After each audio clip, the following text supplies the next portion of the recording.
हरभऱ्याची भाजी आणलेली होती गावावरून। आता आम्ही तर काही हरभरा केलेला नाहीये, पण मग आहे ना माझी मावस जाव आहे ना तिने थोडासा हरभरा केलेला होता। तिला म्हटलं मला थोडीशी हरभऱ्याची भाजी दे, इतकीच घेतलेली आहे, जास्त पण नाही आणली, तिनेच तोडून दिलेली आहे ही बघा।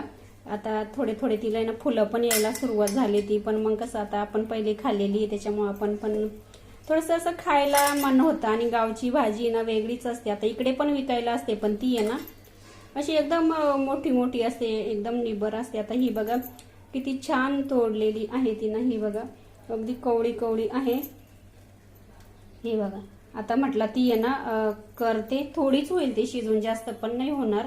आता ही ना पहिले आपल्याला ना धुवून घ्यायची आहे, पाणी घालून आहे ना पहिल्यांदा धुवून घेते ती, आणि त्याच्यानंतर अगदी साधी सिंपल करणार आहे। अगदी हिरवी मिरची पण घालू शकता किंवा लाल मिरची पण घालू शकता। चला भाजी धुवून घेते पहिले मी। कढई आता तापत ठेवली मी आणि अगदी थोडंसं तेल घालणार आहे हे बघा, इतकंच। गावाकडे ना आमच्याकडे ना शक्यतो भाजीला तेलच नाही घालती। तेल ना गरम झालंय आणि थोडंसं आहे ना मी लसूण घालणार आहे, थोडासा असं आहे ना ठेचून घेतलाय तो, आणि जास्त पण नाही म्हणजे असं लाल करायचा, थोडासा कच्चेपणा निघून गेला पाहिजे। आणि लसूण असं ठेचून घालायचं म्हणजे चव पण छान लागते त्याची। अगदी कमी तेल घातलेलं आहे, गावाला आहे ना तर तेलच नाही घालते आमच्याकडे शक्यतो, अशीच भाजी टाकून द्यायची आणि वरून आहे ना हिरवी मिरची लसूण आहे ना कुटून खलबत्त्यामध्ये आणि टाकून देतात, गरम गरम खायची छान लागते।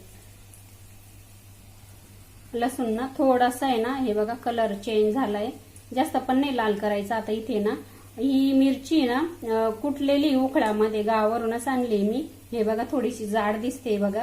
ही मिरची खायला खूप छान लागते, खारी मिरची म्हणतात किंवा खारटी मिरची म्हणतात याला। ही माझ्या जावेनं दिली, तीच टाकणार आहे मी याच्यामध्ये, खूप छान चव लागते। याच्यामध्ये ना मीठ आणि लसूण पण कुटलेला असतो, हे बघा थोडीच घालते मी, हे बघा सुंदर वास पण म्हणजे भाजीला कलर पण छान येतो, आणि त्याच्यानंतर आहे ना सुगंध पण आहे ना खूप छान येतो अशा ह्या मिरचीचा। ही मिरची ना आम्ही शक्यतो आहे ना असं भाकरी सोबत खातो, छान लागते हे बघा। आता मी ना भाजी घालून घेणार आहे,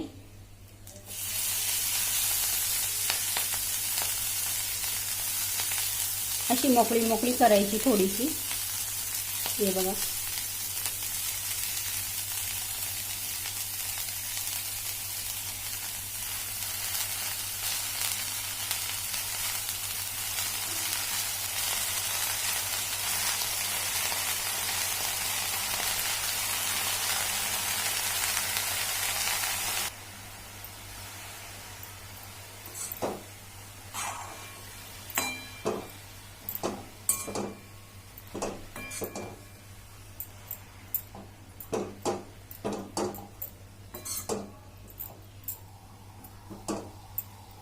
अगदी 5 मिनिटात होती ही भाजी, अजिबात वेळ नाही लागत तिला। आणि पालेभाज्या आहे ना कोणत्याही पण थोड्याशा कच्च्याच ठेवायच्या, म्हणजे छान खूप जीवनसत्व असतं त्याच्यामध्ये, जास्त शिजवायच्या पण नाही, किंवा मग कोणतीच भाजी ना अशी उकडून पिळून काढायची नाही। हे बघा अगदी कमी तेल घातलेलं आहे मी, थोडंसं लसूण तळण्यासाठी, किंवा नाही घातलं तरी चालेल, तुम्ही अशीच करून बघा खूप छान लागते। आता मीठ घालू आपण थोडंसं, मीठ आहे ना अगदी कमी घालणार आहे मी, कारण का ह्या मिरचीमध्ये ना मीठ वाटलेलं आहे, तर अगदी थोडंसं घालते हे बघा, कारण का भाजी पण शिजू नये ना कमी होते। आणि त्याच्यानंतर मग ते खारट अजिबात खायचं नाही, खारट अजिबात आपल्या शरीरासाठी चांगलं नाही, थोडंसं कोणत्याही भाज्या आणणीच करायच्या। चला आता इथे बघा मिक्स करून घेते छान असं, आणि झाकण नाही ठेवायचं भाजीवरती, नाही तर मग भाजीचा कलर आहे ना काळा पडतो। हे बघा आता मिक्स करते, 2-3 मिनिटांमध्ये भाजी आपली तयार होणार आहे। हे बघा भाजीचं आहे ना थोडंसं पाणी झालंय, हे बघा भाजी ना जास्त म्हणजे अशी निब्बर नव्हती, एकदम कवळी कवळी होती हे बघा, आणि ताजी ताजी होती।